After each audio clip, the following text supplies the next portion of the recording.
Okay, so what is the agenda for today?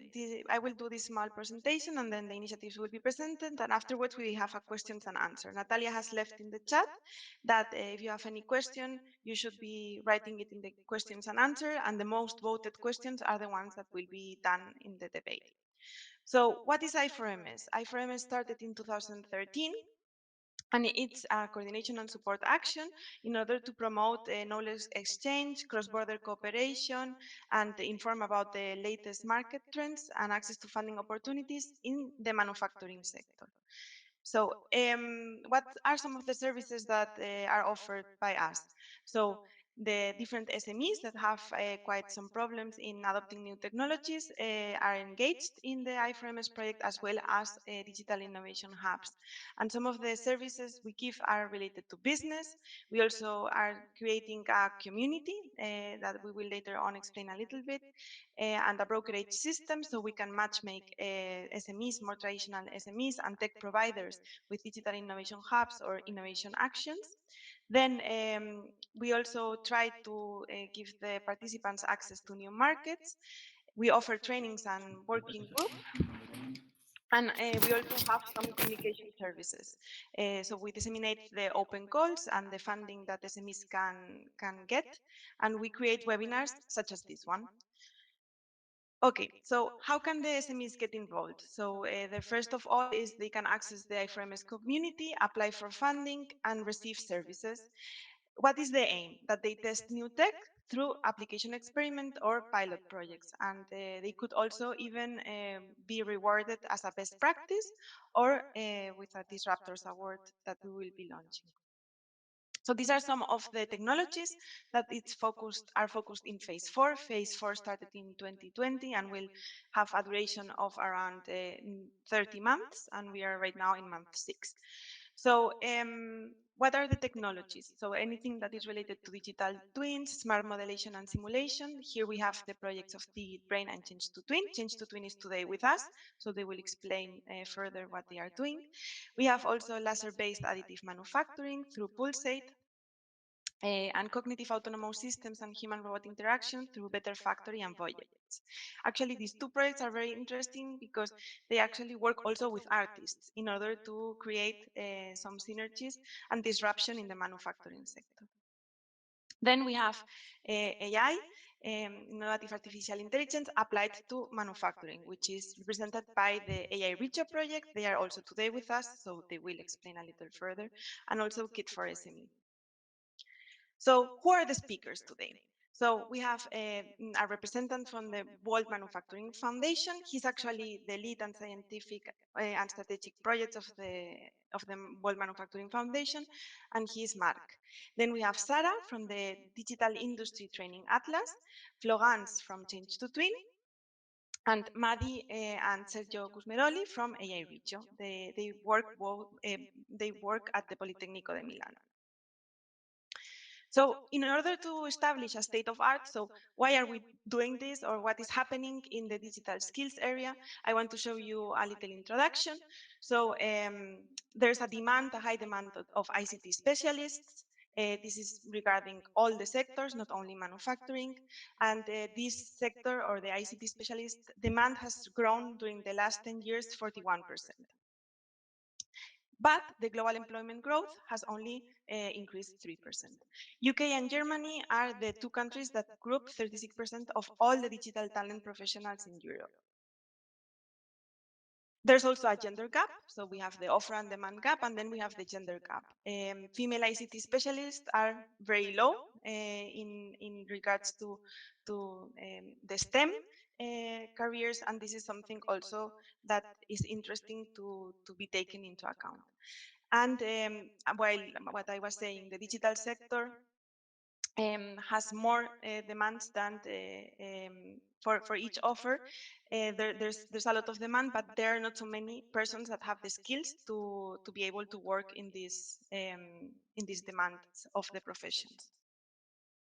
So that's why one of the reasons is that the Digital Europe program, that this was one of the first I4MS talks, is focused on 4 areas, right? Test before invest, of the testing of new technologies, the support to find investments for SMEs, the innovation of the ecosystem and networking, and finally, the skills and training. So in order to address some of the gaps that we have seen. And what about the manufacturing sector? So this is the first catalog that we know of that has training specialized in the I4MS technologies, so in the ones I was presenting to you before. Total of 154 trainings available up to the date. They are created by digital innovation hubs, innovation actions, and this catalog is open to anyone that is offering trainings specialized in the in advanced manufacturing technologies. The number of countries that we have so far is 20, and I'm going to explain you a little bit further which are the catalog properties. So the most common technology that is being reflected in the catalog is data analytics, followed by IoT and artificial intelligence. Then the countries that have more trainings in the catalog are coming from the south, so Portugal, Spain, and France, and Italy.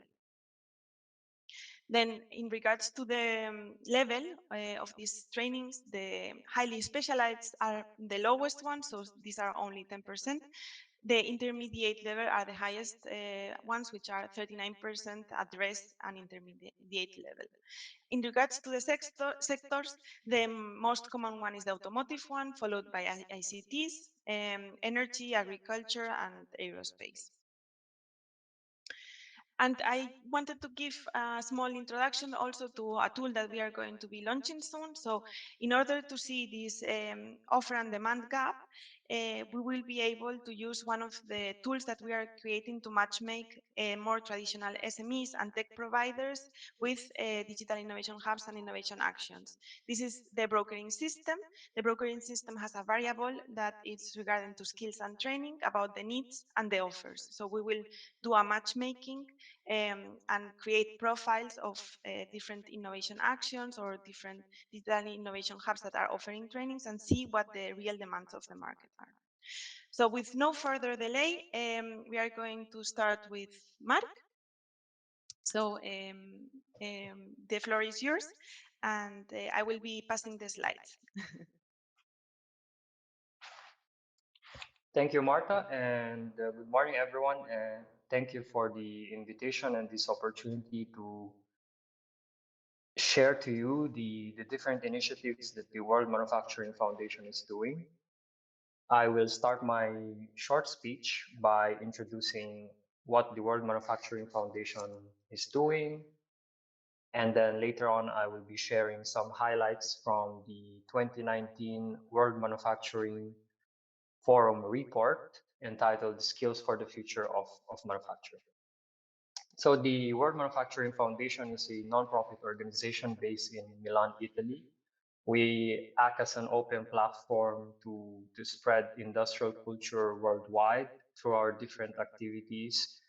The impact that we would like to achieve is to really contribute to the development of a sustainable and competitive manufacturing future. We are supported by prominent organizations such as the Confindustria Lombardia, which is the largest association of employers in Lombardy, I4MS International, and we have Politecnico di Milano. We are also supported by the European Commission, the United Nations Industrial Development Organization, and the Lombardy region. We have two main activities, the first of which is the World Manufacturing Forum. Probably many of you have heard about this event or have participated in previous editions of the forum. So it's an annual event which brings together different actors in the manufacturing community, such as industry leaders, educators, policymakers, to discuss about the key emerging trends in the manufacturing sector. Last year, the event was for the first time completely live streamed because of the ongoing pandemic. But usually we have around 1,500 participants every year coming over in Chernobyl in Lake Como to participate in these plenary sessions. During the forum, we also present the World Manufacturing Report. So in the next slide, you can see the timeline of the World Manufacturing Report. So this initiative started in 2018 as a yearly white paper that outlines significant or emerging trends in the manufacturing sector. So in 2018, we outlined what are the important themes in manufacturing related to its future. From 2019 onwards, we focus on a specific manufacturing theme, such as the skills for the future of manufacturing in 2019 and manufacturing in the age of artificial intelligence in 2020. So in developing this white paper, we usually interview close to 50 experts every year coming from more than 30 countries, um, asking them about their inputs on different topics covered on the report, as well as asking their support to help us develop a set of key recommendations that we outline in every edition of the report. So what are some key recommendations addressed to the manufacturing community to address a specific manufacturing challenge that is identified in the report? So this 2021, so this year, the report will be focusing on digitally enabled green manufacturing. So, okay, so now I will share with you some of the results from the 2019 World Manufacturing Report. So why skill shortage in manufacturing? So we chose this topic because this is a very timely issue, a very important issue for manufacturers, which are increasingly having difficulties in filling important roles within their organizations, or the existing workforce not having the required skills or competencies to work with newer digital technologies. So in this chart, for example, you see the forecasted time spent on tasks that require manual and repetitive skills. This is expected to significantly decline in 2030 versus 2016, while the time spent on tasks working using digital skills and more human-centric skills such as social skills are expected to significantly increase. So many drivers were identified in the report. Of course, the main driver is the ongoing digital transformation in companies and in many organizations. So the proliferation of new technologies, automation, the emergence of new job profiles and the obsolescence of many others, and finally, again, the increasing importance of more human-centric and social skills. So in the next slide, we have identified some of the skills that the WMF believes would be very relevant for the future of manufacturing. Of course, we thought that manufacturing is a rather unique sector, so there are specific competencies and skills that are needed to succeed in this area. Um, you immediately see a variety of skills.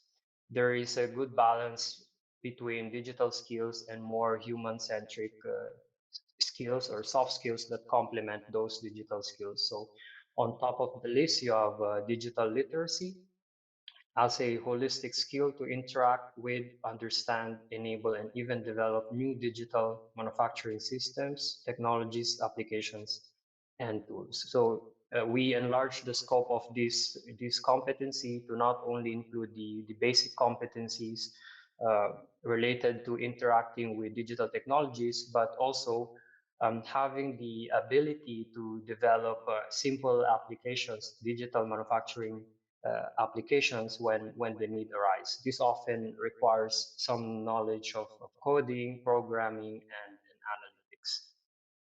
The second one would be AI and data analytics. So there's a lot of potential with the existing AI and machine learning applications to analyze large amounts of data. So manufacturing workers are expected, of course, to have the skill to critically interpret those results, the ability to question the logic behind these AI applications, and how to fully leverage on their potential. We also have creative problem solving, entrepreneurial mindset, which extends beyond identifying new business opportunities, but really identifying opportunities that create more value in production, in the value chain, or for the organization as a whole. Ability to work physically and psychologically safety and effectively with new technologies. We also have intercultural and interdisciplinary, inclusive and diversity oriented mindset. Being able to address the challenges arising from a more diverse manufacturing workforce. We have privacy and data information mindfulness, and that also includes knowledge about regulations that are coming out in this area and the related compliance, ability to handle increasing complexity, effective communication skills, so very relevant skills, especially nowadays that we spend most of our time communicating with our colleagues using digital channels. But it does not only include the knowledge to use these digital tools to communicate, but also having the empathy, being able to work in teams and collaborate effectively with others through these digital channels. And finally, we have open-mindedness towards constant change. Probably this is the most important skills. So digital transformation will bring a lot of opportunities and challenges for organizations and workers. And, and so workers would need to be able to resist change and identify the opportunities that are brought by this ever-changing manufacturing paradigm.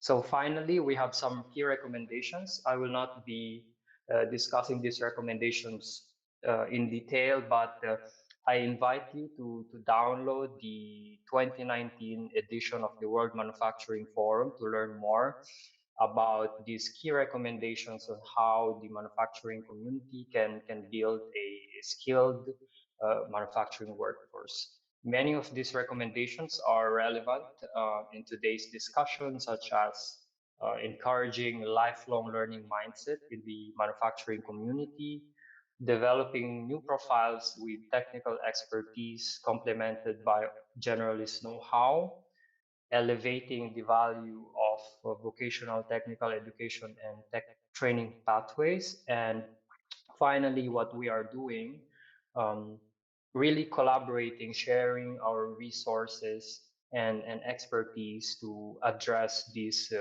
skills development needs in the manufacturing challenge, in the manufacturing community. Thank you for your time, and please visit our website, worldmanufacturing.org, to learn more about our different initiatives. Thank you so much, Mark. I really, I think the job you've done in regards to the digital skills report is amazing, and it's one of the best publications we have read so far. So Thank thank you you. for coming today also and explaining us about this. And now we will go to the next speaker, Sarah, and she will explain the Digital Industry Training Atlas, specifically what they have been doing also in regards to advanced manufacturing. So Sarah, the floor is yours. Yes, thank you. So good morning to everyone, and thank you very much for this opportunity. We are very happy to present this project. So what is DITA project? So here I am representing Neros Bianco company, who is the coordinator of this Erasmus Plus project, which was born from the need that all partners that are participating in the project realized. Basically, they understand that there is a clear gap of skills in the digital transformation sector, particularly what concerns the manufacturing industry. So they decide to plan this Erasmus Plus project to improve the connection among organizations that provide training opportunities, to offer new kind of trainings that can really meet the needs of the users and the industrial sector. So DITA is the acronym of the Digital Industry Training Atlas. So basically, we are working on that. We started in 2019, and now we are preparing this online catalog. It's formally a platform that aims at connecting complementary training schemes around Europe, focused on digital transformation. So in this platform, we would like it would be possible to display all these kind of connections between different training programs and organizations. This mix of training opportunities wants to be really a response to the industrial sector challenges.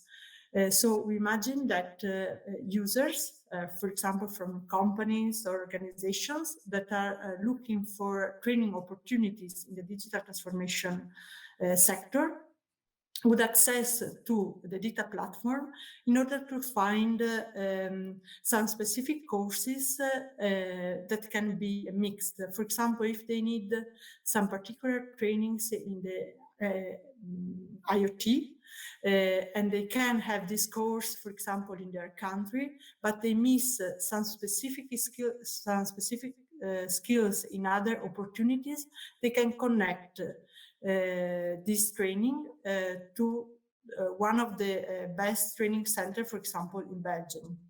So we thought that the richness of the connection in Europe can be a real good opportunity to create new trainings that can help the users. So who are we, and who are the partners that start this trip? So Nero Subianco is the coordinator of the project. We are an Italian R&D company focused on consulting organization, and we provide support to SMEs mainly in the field of smart industry, circular economy, basically providing support for European scouting, European programs, and technological transfer. Then we have on board Flanders Make. Flanders Make from Belgium is a strategic research center focused specifically on the manufacturing industry. Then we have Grupo Dex in Spain. Grupo Dex is a research and consultancy group which provides strategic advice to policymakers and supports SMEs. Instituto Pedro Nunes from Portugal, who is a private non-profit organization and promotes innovation and transfer of technology. Then from Italy, one other partner, Intellimec. Intellimec promotes R&D projects focused on the important areas of mechatronics, mostly, to develop pre-competitive platforms to be shared among members. Mind Consult from Austria is a leading strategy and management consulting firm specializing in service and solution. And finally, we have the University of Kempten in Germany, the University of Applied Sciences, basically focused on applied interdisciplinary international and education courses in applied sciences. And of course, we have a network of other stakeholders, digital innovation hubs. We have scouted other projects in the Horizon 2020 projects to create synergies. And of course, we are open to build new networking in this aspect. So where are we? So here I would like to explain in which point, because we are basically in the middle of the project. So actually now we have finished one of the output related to the analysis. We have published the report that you can consult. It's freely available on our website. So before starting the operative part in the platform, we have carried out this kind of analysis to understand very well the situation. What does it mean? Which is the situation of digital transformation in European countries. We have started analyzing the situation of digital transformation in the partners countries that are present in the project, comparing their analysis, their situation to the European, to other European countries based on the reports available. Then we have tried to compare this, we can call this state of the art, so of the situation, to the application to real industrial environments. So how digital transformation is really affecting vertical sectors. So we have analyzed the specific countries, partner countries in specific sectors. And in particular, we have focused on the machinery manufacturing industry, chemical industry, wood and paper industry, agri-food industry, mobility, and life and science. Then we have trained the co-design mechanism. So recognize the learning outcomes that we should plan to improve this digital skills gap, and then the matching. So starting the matching between the training offers and the training offers, how can be connected, starting from the data project partners and sparring partners. I would like to tell you some data, but I have heard the bell, and so I'm going on. So how does the atlas work? Here you can see the atlas that will be published very soon.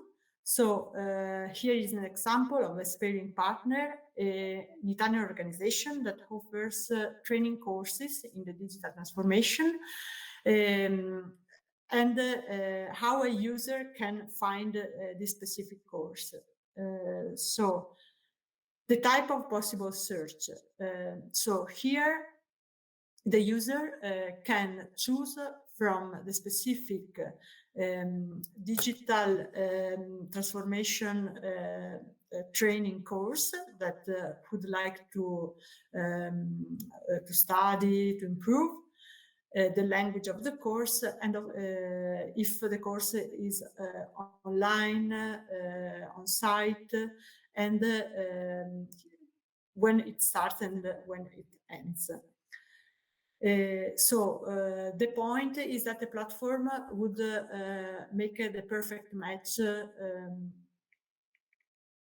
following the needs of the users that would like to improve the skills.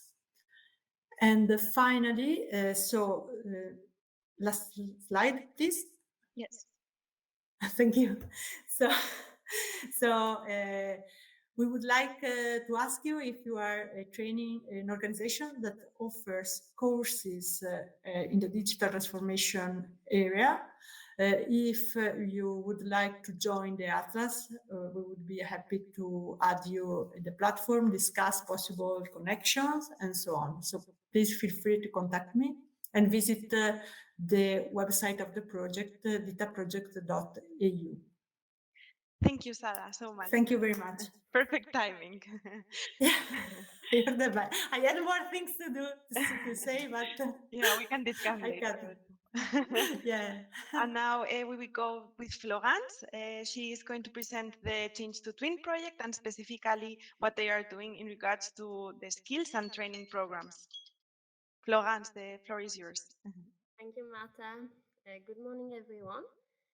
So I'm going to present the European Change to Twin project. It's a Horizon 2020 funded project made of a consortium of 18 partners and led by SINTEF in Norway. The project started on June 2020 and will end on May 2024.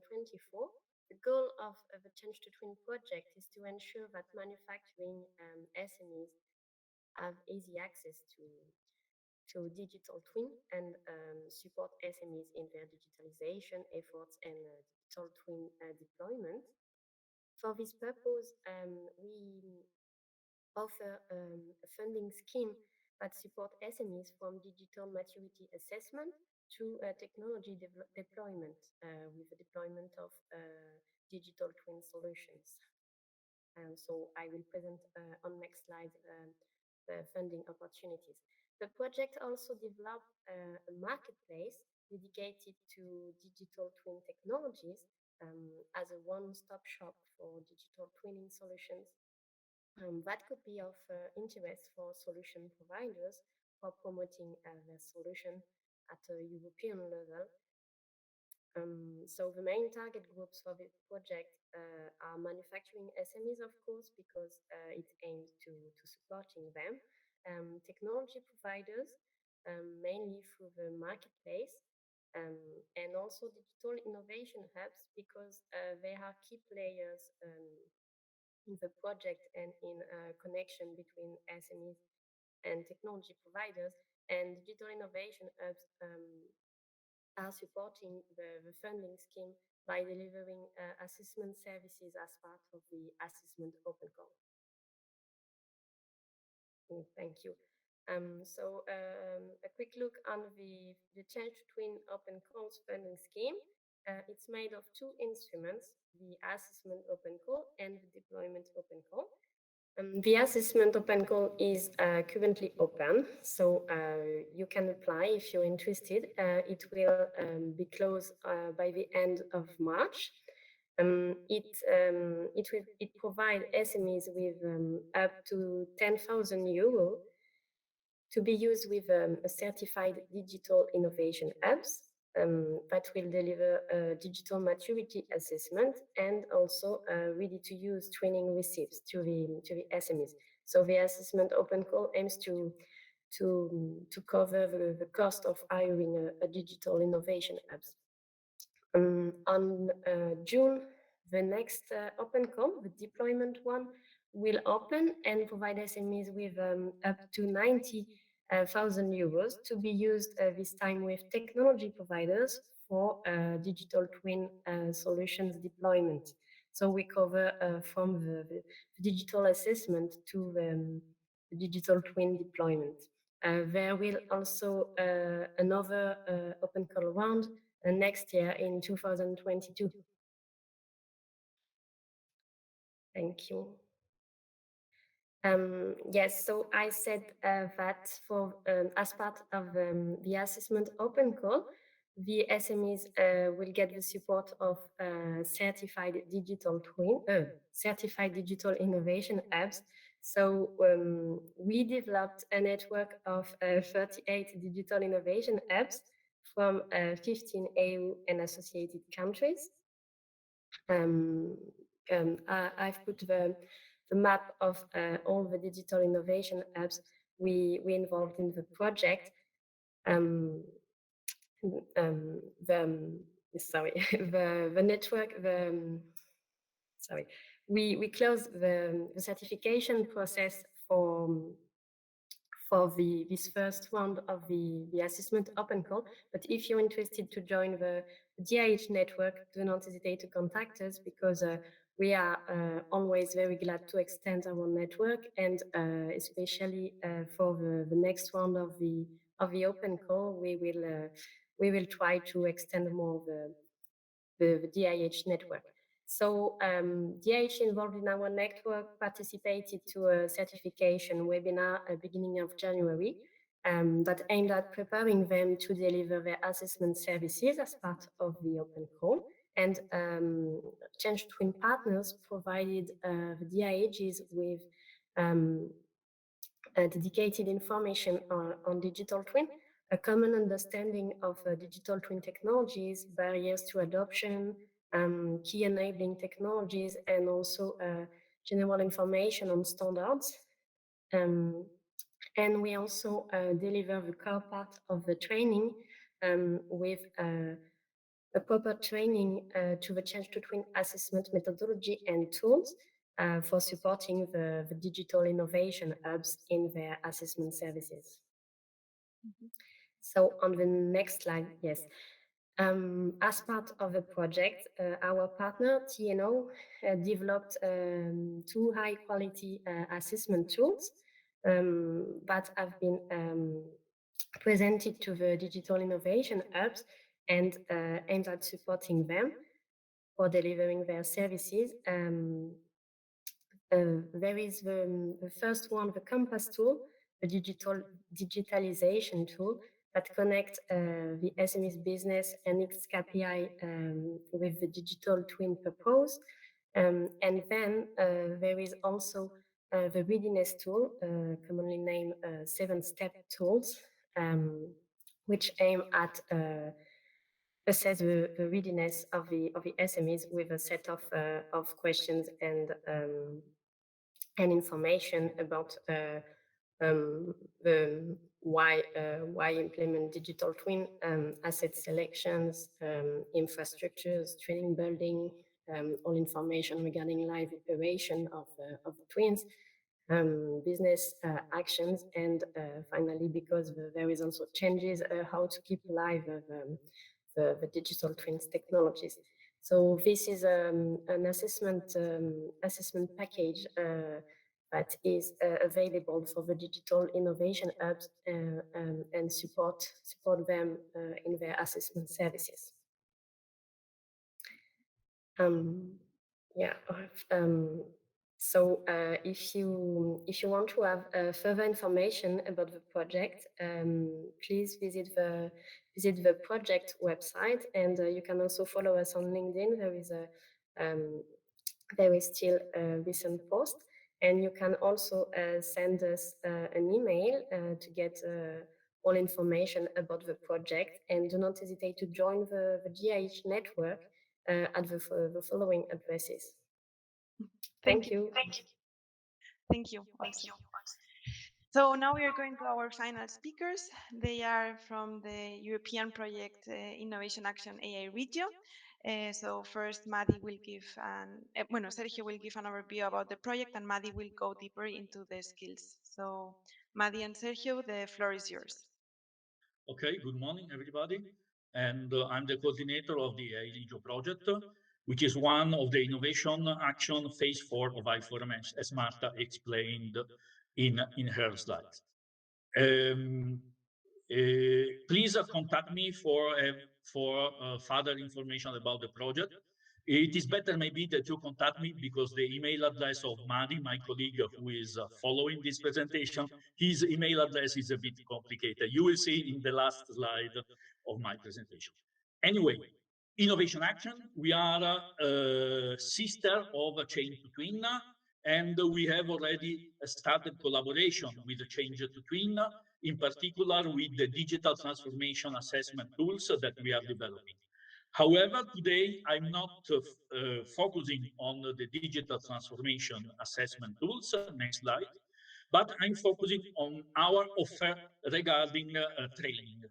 And first of all, the project is a large project. We have 36 full beneficiaries.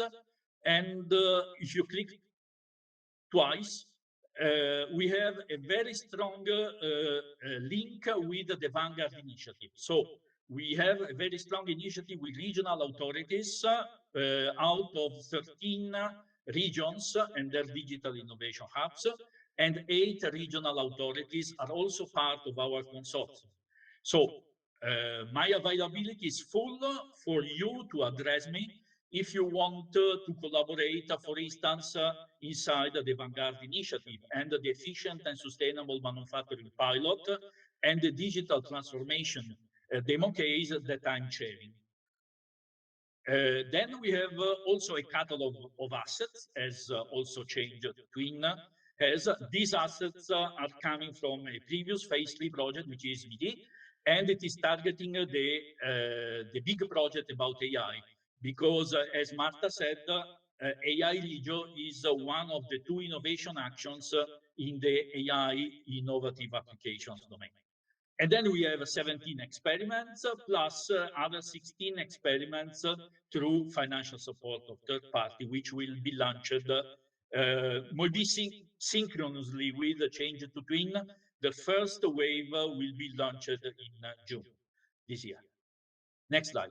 The message that I wish to convey is that a catalog of training courses and marketplaces of training courses are very, very good. So they are essential. We need them.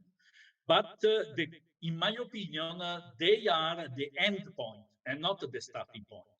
That is, we come to a catalog of training courses when we know the needs of new roles and professions and the needs of new skills for the people who are involved in our manufacturing processes. And manufacturing processes could be design, engineering, procurement, manufacturing, maintenance, circular economy, end-of-life management, and all this stuff. So it is important that we know from a catalog for which aims a training course has been developed and has been deployed. And for instance, is it for managers? Is it for workers? Is it to increase the digital skills on IoT? Is it to increase the digital skills in data? Is it to increase the manufacturing skill about supply chain management, about production management? And so that's why we need some sort of common taxonomy, of a common ontology, in order to have these marketplaces interoperable. Because otherwise, we will just have a flat list of items, and we can select a training course. But okay, the point is to have an interoperability of these marketplaces, as we will not have just one marketplace. I4MS is one splendid example that we did in the previous others like the DITA one. Another point is that Politecnico Milano is also one of the founding members of the World Manufacturing Foundation, and it is co-organizing with the World Manufacturing Foundation every year the World Manufacturing Forum. And second, in the DITA consortium, you see Intellimec, and Intellimec is an Italian consortium association of SMEs for mechatronics, and they are full beneficiaries of AI Regio. So more or less, this means that we are more or less transversal to all the presentation. Our approach, step one, first of all, acquisition of the methodologies and tools regarding roles and profession and skills development from a previous project, the Boost for the Zero Lighthouse project in the Big Data Value Association. So we focus mostly on AI, but the precondition of AI is big data. And so step two is to validate our methods and tools for skills development in the data for AI scenario. And in this respect, if you want to collaborate with this validation, so other projects want to join this validation, you are free to contact me. Three, we are going to extend the methodology to AI for manufacturing. And I know many projects use AI in order to meet their objectives in the different bullets that Marta explained before. So digital twins, laser technologies, human computer interaction with the artist, and of course AI. And then validation of methods and tools in the AI for manufacturing. So this is our program. If you want to join our program, you can contact me directly or through Marta, if you wish. And now I leave the floor to my colleague Madi. Next slide. Yes, thank you, Sergio. Hello and good morning, everyone. This is Mati from Polimi, and this part of presentation, as also Sergio mentioned, is related to data-driven professions and skills and methodology, which was implemented in a Boost project. Before starting to explain the methodology, which is based on online questionnaire, it's necessary to review recent studies related to the future of work, future of job, emerging jobs and related skills, etc., etc. So, in this regard, McKinsey did a research about future of work in Europe in 2020, and based on this research, which was about skill gaps as market and technology trends that alter organizations' talent needs, they asked two main questions. The first one was when skill gaps expected to occur within organizations. And as you can see, 43% voted that currently they are experiencing these skill gaps, and 22% depicted in next 2 years, and the same percentage believed in next 3 to 5 years. By considering these responses, we can say if already we don't feel gap of new skills in our company in next 2 or 3 years, this gap will appear as an important issue. And according to the limitation of time, I skipped the second question, so I go to the next slide. In other research, which was done by World Manufacturing Forum, as Mark also at the first of this presentation present, they were mentioned and focused more on artificial intelligence and depicted relevant skills that are need to work with artificial intelligence, which, as you can see, these skills are foundation skills, core manufacturing skills, artificial intelligence skills, skills for trustworthy AI, and transversal skills. And the next slide. In the last research, I want to also mention in this presentation, based on World Economic Forum, top 10 emerging jobs and their related skills and the scale of opportunity are as this slide. For example, in 2020, emerging jobs are artificial intelligence specialists, data scientists, data engineer, etc. And the top 10 skills are about data science, artificial intelligence, web development, etc., etc. And after reviewing these previous studies, from this slide, I will explain our approach, which we implemented in Boost project related to new job profiles about data science management. In Polimi Observatory of Industry 4, a structured repository of more than 100 technical and managerial skills covering 5 areas necessary to define it's a sound of bill, okay.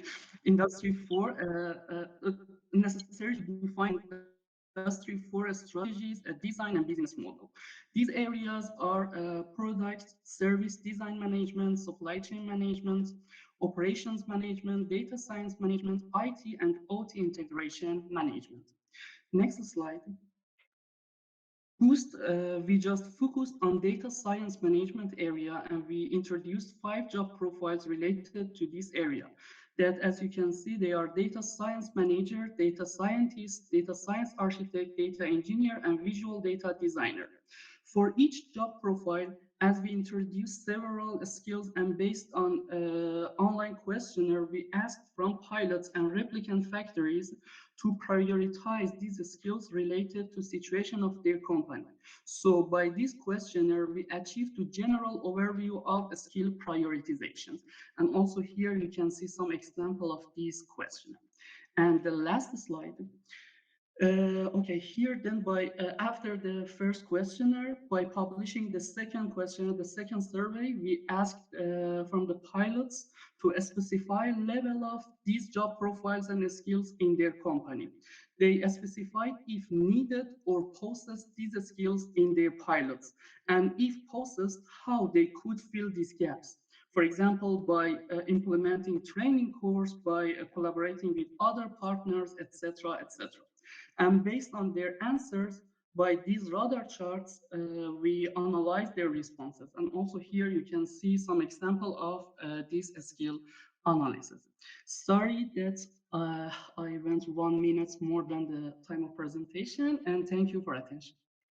Yes, I'm on this last slide that I really liked.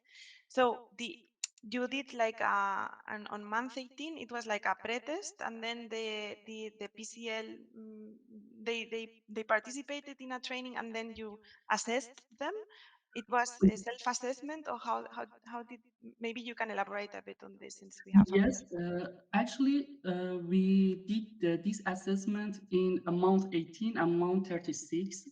We published the questionnaire, we published the survey, and asked from PCL and Prima, which were the two pilots of the project.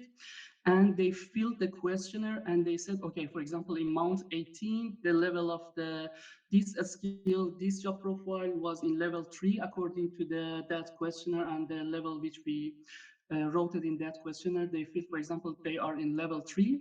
By doing some training course related to this skill, related to that skill, related to that job profile, they could improve and fill the gaps. And now in month 36, for example, they are in level 4. So based on their answer, we analyzed and we understood that the training course and also the collaborating between the partners, how it worked and how they could improve their skills. cool, very cool. Okay, Okay, so if you click once that you can have my email address for those of you who want to contact me or Madi. Maybe contacting Madi is a bit more difficult. Okay. great. So thank you so much for the presentations to all the speakers. Now we are going to start with the question and answer session. I don't know, I'm going to check if there are some questions, but in the meantime, I also wanted to let you know that we are going to use some polling questions since we have a good number of audience today joining us. And during the EDI conference, we created also a panel on digital skills, and these were some of the results. So Natalia will launch now some poll questions.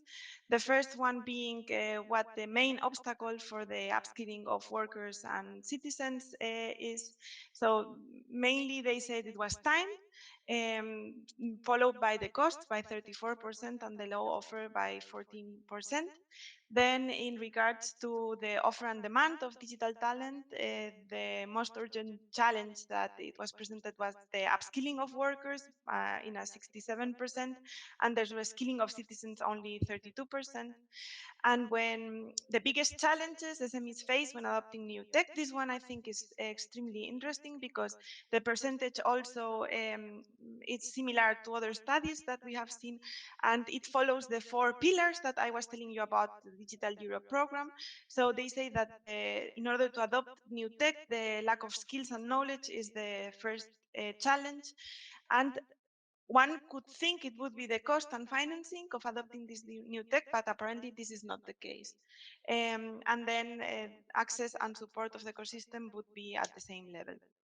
And if we ask about the primarily gap to be addressed, so the first one, of course, is the offer and demand gap, and followed by the gender gap and the age gap.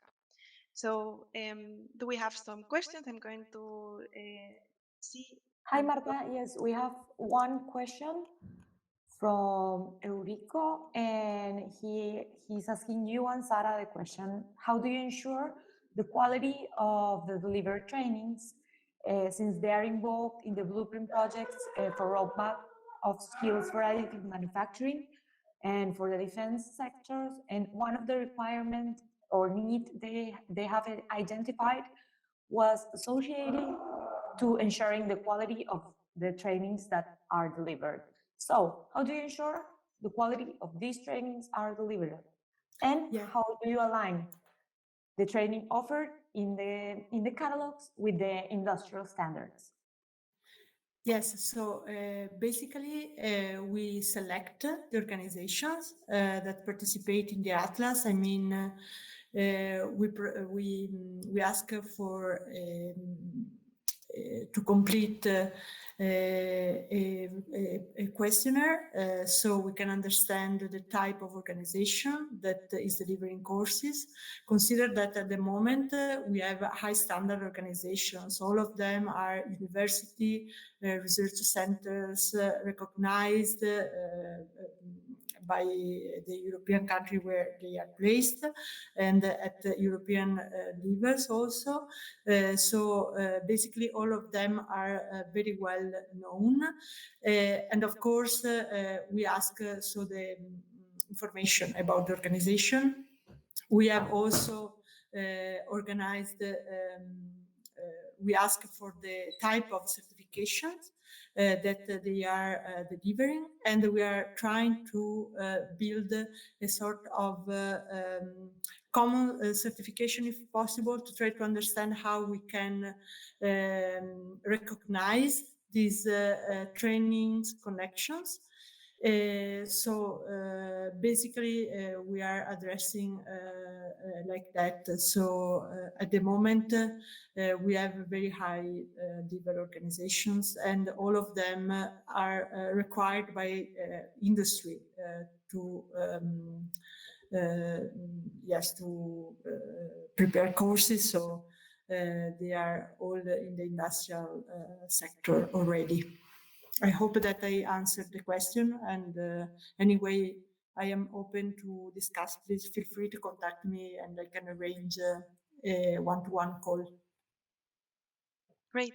In our case, for example, in I4MS, the first thing we do is we have a database of 300 digital innovation hubs. So we send them a questionnaire in regards to what their offerings are, similar to what Change to Twin presented about what to understand better what they are offering. In our case, it's more like a survey, so it's more systematized.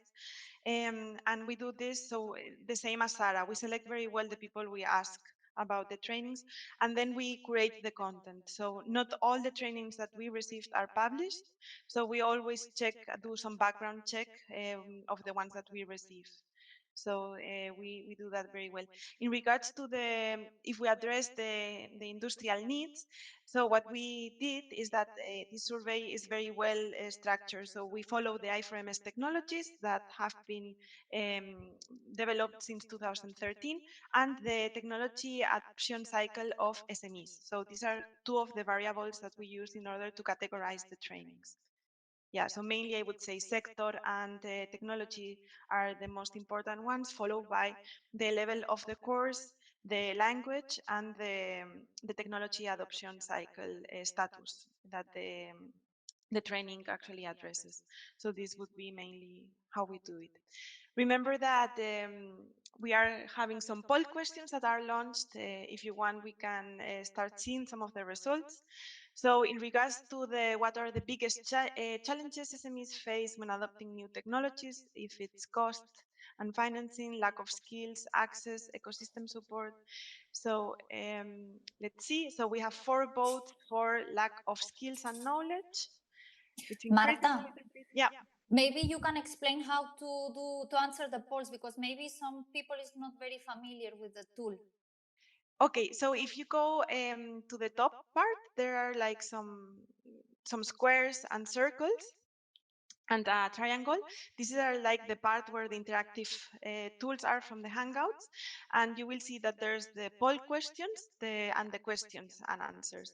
So if you go to the poll questions, the first one is regarding the challenges SMEs are facing when adopting new technologies. Okay, so yeah, I see now the numbers are moving. So the lack of skills and knowledge would be still the first time. In regards to what are the main obstacles to upskill workers and citizens, the low offer, the lack of time, or the high costs. In some questionnaires, the low offer is, in some studies, the low offer was the mostly one, but here I see that the lack of time is being the one that is winning, I would say. Then in regards to what is the offer and demand of digital talent's biggest challenge, so we have the upskilling of workers or the reskilling of citizens. So I think the upskilling of workers is definitely winning. Then in regards to the next one, what is the primary gap to be addressed? The offer and demand gap, the gender gap, or the age gap? Let's see. Okay, the offer and demand gap is winning. And yeah, so which skills would be a priority for your workers to be trained in? This one is very interesting. I don't know, Madi, if you are here, maybe you can comment. What about the soft skills and also Mark, because I've seen that in the World Manufacturing Foundation report, the soft skills were also one of the most important aspects. Yeah, let's see what it wins, because sometimes soft skills are not regarded as important. So. Yes, actually, I also voted to the technical skills based on the, I can say based on the first answers which we received from the pilots. Also, they believe that the technical skills has a priority to the soft skills too. Okay.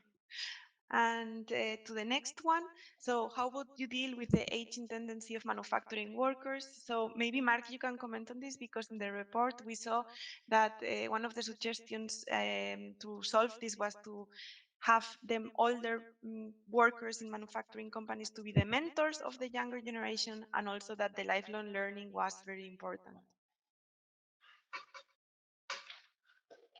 Yes, I think it's a very interesting topic, but the let's say that what we found out is that in order to really succeed, you really have to find the different opportunities that the digital transformation is bringing to everyone in the organization, both for young and older workers.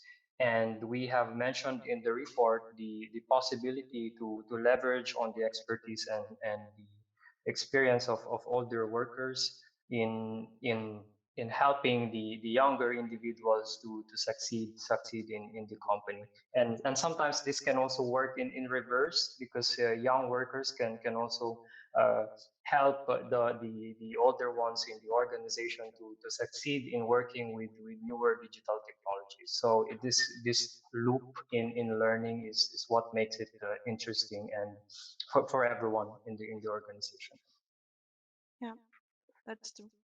And in regards to informal training, this is also something that was reported. So here we say that, well, the informal training is also important. Here in Spain, for example, vocational training is not so, it is not popular. And this is also one of the things that I saw that in the report was underlined, the importance of giving value to the manufacturing sector and not and also to the data scientists, artificial intelligence jobs that can be around that. That is not very popular, I would say, also here in Spain. So what do you think in your country about the training offer for upskilling workers training? The content is not enough specialized, the content is not enough practical, or the content does not reflect the nowadays reality of the manufacturing industry? So maybe Sarah, you can comment a bit on this. Maybe what have been the challenges of finding training? Is it easy to find up-to-date training, or does it respond the needs of the SMEs in your or the citizens and workers? Yes, so basically now we have realized that there are many trainings in the digital transformation area. The most difficult thing for us now is creating this kind of good connection. I mean, our aim is to try to fill the gaps in the trainings already existing trainings. So we will see during the development of the project how organizations can cooperate together, and of course how users are going to respond, and in particular following their specific needs. For us now, the challenge is to create this kind of excellence training connection, and help users to find, for example, a complementary course in another country, and how also to recognize this kind of educational offers that they are going to receive. I think that the following year would be a good challenge to improve this connection. And if it works, I think that we can have very good results maybe for next year. Mm-hmm. Great. So thank you to all the speakers, and now we start the second part of today's workshop. So now we are going to be debating, and for that we have created an interactive tool. So I'm letting you know a little bit what the working group aims are. So the first part will be more to debate and do some interactive exercises that we have created.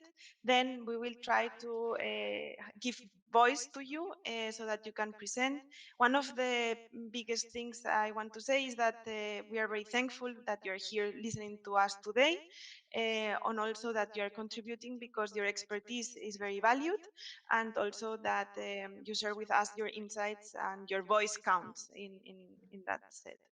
So what are the working groups? So I4MS has two working groups, one focused on best practices and one on digital skills and upskilling challenges of SMEs.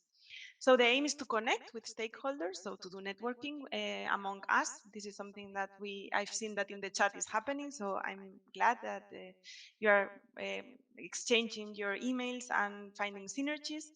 Like the idea is also to discuss common challenges, and not only just to discuss them, but to find some recommendations, because one of the things that we want to do is a report, as I was saying, a working group report that presents best practices on one side, so to identify good practices like the ones that were presented today, and then also give some outcomes and recommendations of what can be done with specific actions. And the idea is at the end to look for synergies in order to do the best for the European manufacturing industry. So what about how many meetings are we going to have? So the next ones are going to be the state of art of talent in Europe. It will be focused in underrepresented regions. So as you know, there are some countries that are not very represented under the European Commission funding schemes. So one of the things that we were asked to is to have more a higher impact in these manufacturing industries of Bulgaria and also Hungary, for example. Then the next working group will focus on the upskilling and reskilling challenges. This is something that in the program of Barcelona Digital Talent is being quite focused and quite studied, because Barcelona, as you know, is one of the cities that has a lot of technology companies, but the demand of talent is higher than what the citizens here can offer because of their lack of digital skills. And what new skills and capabilities. So in line with what Madi was presenting, no, that data and AI are going to be leaders in this new digital skills. Also regarding manufacturing, this will be a way of closing a little bit the working group, and also seeing and reporting on these priorities that need to be done, and maybe reflecting on the work that other projects are doing in regards to this taxonomy that, for example, Sergio was presenting, that a taxonomy is needed. So maybe we can gather there the different work that the innovation actions have been doing and present them to the audience. So as I was saying, a final report will be produced. So if you want to contribute, please let us know. You have my email, and we will leave all the materials in the community. So the space of the community, I will show you later, is a way of interacting and sharing documents. So we have so far done a literature review that we will be sharing. And the recommendations or this report will be done thanks to your contributions. So that's why your voice counts. And now I'm going to explain you about the interactive activity. Natalia will leave you right now the link to the mural. And after I present you the interactive activity, while you are familiarizing with the tool, I will present you the challenges that I4MS has detected, but they are not the only challenges there are. There are many other challenges, and that's why we want to gather your insights about the different challenges that the SMEs are facing, the workers are facing, or the public bodies, like maybe the Barcelona City Hall or the European Commission are facing in regards to the digital skills, mainly, if possible, focused in the manufacturing sector. So raise your hand to speak. So in the Hangouts Meet, you will see this icon. So it's a raise hand tool in order to speak out loud. But if you are too shy, you can always use just the mural to write your thoughts. You will see in the mural tool that we already have some of the post-its. Then you will find the link to the board in the chat, and if you want us to contact you further about the best practice that you're presenting in the board, then leave your contact details so that we can write to you later on in order to include this best practice, for example, in the report. So I'm going to show you the tool, how it looks like. I already see a lot of hands that are around here, so that's very cool. In order to zoom, you can zoom as much as you want in order to access the different areas. So we have the first area, is the first row. It focuses on the challenges. So for the SMEs, for example, what are the challenges? And in the biggest post-its are the ones that are in regards to I4MS. And the smaller ones are the ones that you can use. You can copy and paste post-its, or in this part, in the left part of the tool, you can find a lot of post-its that you can use. You will find them here on the left side. Then we will have afterwards the recommendations. So what are the recommendations that the SMEs can address? So I see somebody deleted here the title. So sometimes it's the things are shifting, but I can lock them. The recommendations, so any idea you have, it can be solutions, it can be some crazy ideas that you had in order to solve the digital skills gap, or some of the things SMEs are facing, or difficulties SMEs or public bodies are facing. And then another interesting part would be to identify the best practices of the upskilling. So this would be the third part of today's workshop. Here you can leave everything. You don't have to do everything in 1 minute. There will be time, and we will start doing this. And then what next readings do you actually think are interesting for us to include in this literature review that we have been doing? Okay, so we will start with the challenges. So from now on, we are having 10 minutes in order to start with this. You have 10 minutes to write the different challenges that you have seen in your projects that are imprinted in very important to be addressing. And as a warm up, I will explain you what we have detected in I4MS, and then we will give the floor to your thoughts and the people that want to speak out loud. So that's why it's important that you raise your hand. When you raise your hand, there will be an order established. So the Hangouts Meet will tell us who the first one was raising the hand in order to speak out loud. So while you work on the mural, I will explain a little bit what some of the things we want to do. So just a reminder that we want always that the debate is positive. So there's a word in Japan that it's called wa. Wa is a cultural concept meaning prioritizing agreement and harmony over personal views. So when we give you the way to speak, or when you can out loud express your opinion, it would be important that you always respect the other, and that the contributions are positive. So cooperation over dissent. So this is the only rule we have. And in regards to the detected challenges that I was telling you about, so we have 5. So on one side, we have the access to digital skills is one of the challenges, the participation in trainings, the up-to-date digital skills, the lack of long life learning habits, and the uncertainty for engaging in digitalization in cybersecurity. So if we go to the first one, while you write the ones that you think are most accurate, we have seen that there's a problem to the access. That's why we created, for example, the catalog of I4MS trainings. So in order to make it easier for manufacturing SMEs to know where they can address themselves in order to learn, for example, about additive manufacturing, 3D printing, AI technologies. So because this was one of the constraints that we saw.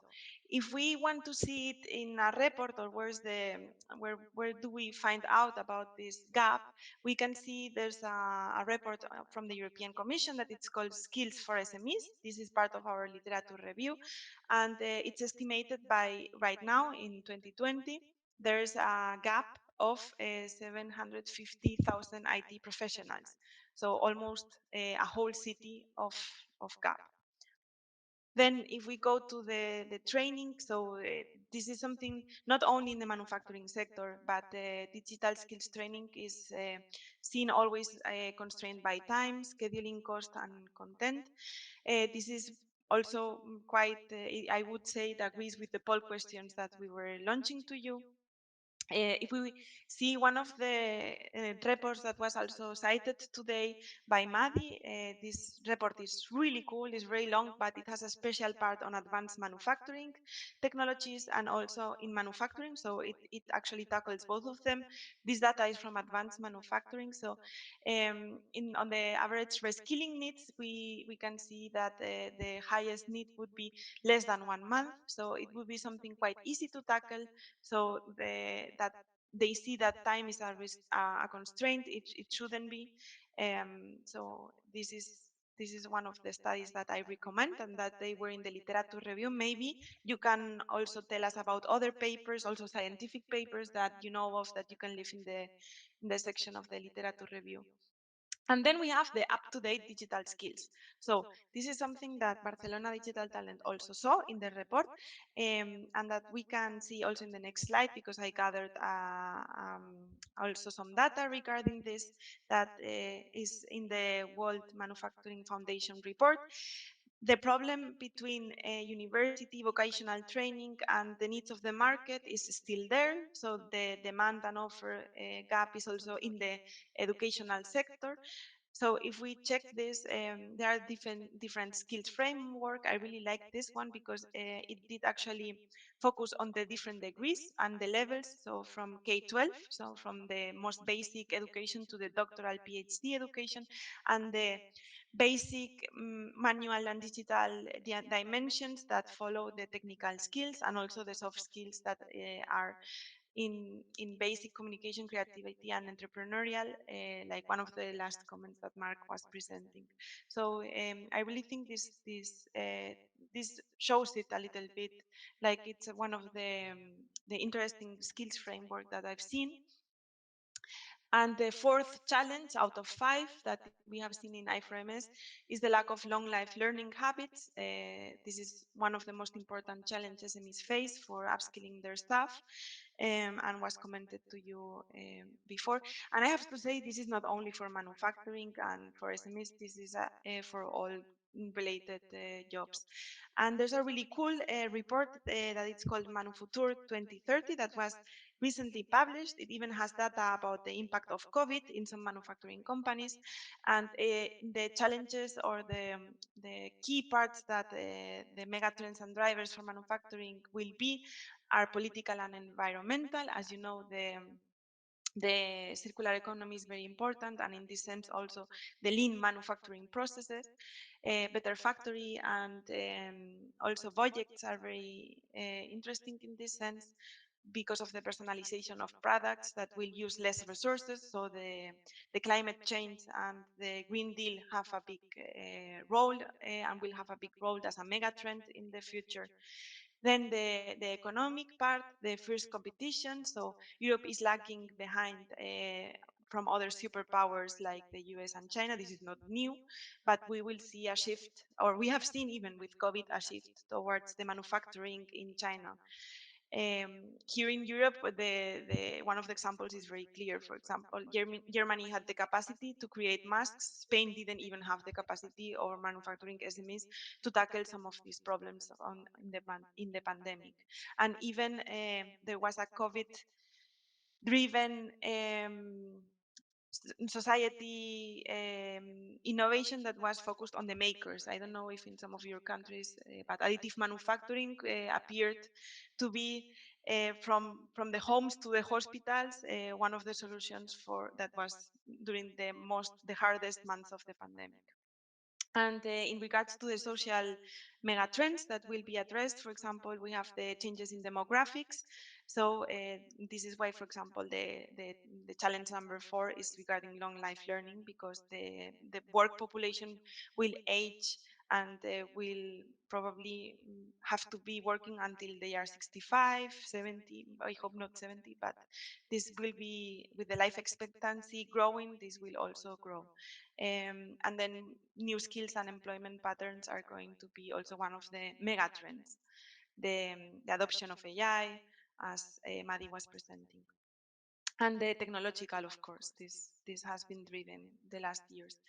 And in regards to one of the key points that it's quite a trend right now, the cybersecurity is also one of the topics that it's very hot.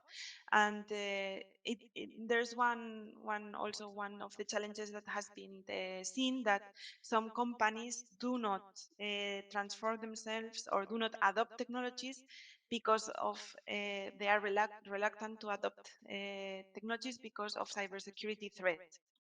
And in the latest the future of job reports, if we go to the advanced manufacturing sector in the report, and we see the technology adoption in industry, we also see that cybersecurity will be one of the big topics in the upcoming years.